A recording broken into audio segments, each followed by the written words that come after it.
Il est conseiller humoriste en entreprise. Il vient chaque mardi sur le plateau de Nord-Pas-de-Calais Matin pour nous donner des conseils mieux-être. Ce matin, il nous dit comment dire les choses à l'autre sans reproche ni jugement. Vincent Lemaire. Bonjour Vincent, vous faites presque de la psychologie ce matin, dites-moi. Ça pourrait être, en tout cas c'est un outil qui est utilisé par aussi les psychologues, mais qu'on peut utiliser, monsieur et madame tout le monde. C'est un outil que je trouve formidable, donc je suis content d'en parler ce matin. Bien, parlez-nous-en. Il vous est déjà arrivé d'entendre quelque chose de quelqu'un ou que quelqu'un agisse d'une certaine façon et vous le vivez mal. Ça, c'est arrivé à peu près à plein de monde, hein. On est d'accord. De temps en temps. Certaines personnes peuvent avoir tendance à exploser. Hein. Tout de suite, ils se mettent en colère et puis ça. C'est pas l'idéal. Hein. On peut se rendre compte. D'autres personnes se taisent. Ils ne disent rien et ils gardent. À l'intérieur. Ils gardent à l'intérieur, ils enferment. Mais le problème, c'est qu'à force d'enfermer et de ne pas exprimer, ça finit par imploser avec toutes les problématiques du corps. C'est un autre débat. Comment on fait alors pour dire les choses sans en plus vexer l'autre ou qui n'a pas forcément voulu mal dire? Alors, donc l'idée est de dire, mais d'une certaine façon. Il y a cette alternative, alors ça s'appelle la CNV, communication non violente, donc un outil qui a été créé par monsieur Marshall Rosenberg.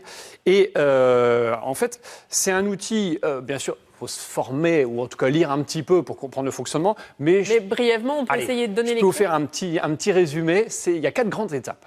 La toute première étape, c'est d'abord de faire une observation rigoureuse de ce qui s'est passé. Quand je dis rigoureuse, c'est comme une caméra, c'est-à-dire sans teinter de jugement. Sans mettre d'affect. Sans mettre d'interprétation. Des fois, on se dit, ah ben, il a dit ça, donc il doit se dire que. On n'en sait rien. Donc c'est vraiment le rapport de police, vraiment comme ça. Voilà. Première étape. Deuxième étape, exprimer notre ressenti. Donc là, l'émotion.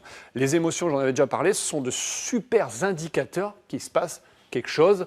On n'hésite pas à dire je. Moi, je ressens ça. Je ressens ça. Alors, une émotion qui n'est pas teintée non plus de jugement. Si quelqu'un dit ah bah je me sens jugé ou je me sens déçu, c'est pas vraiment une émotion et surtout je suis en train d'indiquer vous m'avez déçu, vous m'avez jugé. Donc il y a une question de vocabulaire aussi. Faire attention à ce qu'on dit. Dans la manière de trouver le. Troisième étape. Une émotion désagréable, comme je disais, est un indicateur d'un besoin qui n'est pas satisfait. Qu'est-ce que j'entends par besoin? Besoin de reconnaissance, besoin de liberté, besoin de confiance. Et en fait, on a plein de besoins, tous dans la vie, mais selon certaines situations, il y en a qui sont peut-être un peu plus à mettre en avant parce que la situation est en lien avec ce besoin. Et une fois qu'on a exprimé ce besoin-là, eh bien finalement, de rentrer en communication pour exprimer une demande, de dire voilà, qu'est-ce qu'on peut mettre en place, voilà, je te propose une demande plutôt constructive et pas un ordre, sinon ça n'ouvre pas la discussion. Alors un exemple, Vincent, très rapidement. Un exemple très concret, rapidement. La mère d'un adolescent qui rentre le soir et qui voit les affaires de son adolescence qui sont éparpillées sur le canapé. Elle pourrait dire quelque chose du genre, lorsque tu laisses ton blouson et tes affaires, on est dans la caméra, je suis agacée, je suis triste. Elle exprime son émotion. Moi, j'ai besoin de plus d'ordre et du respect du travail que je fais.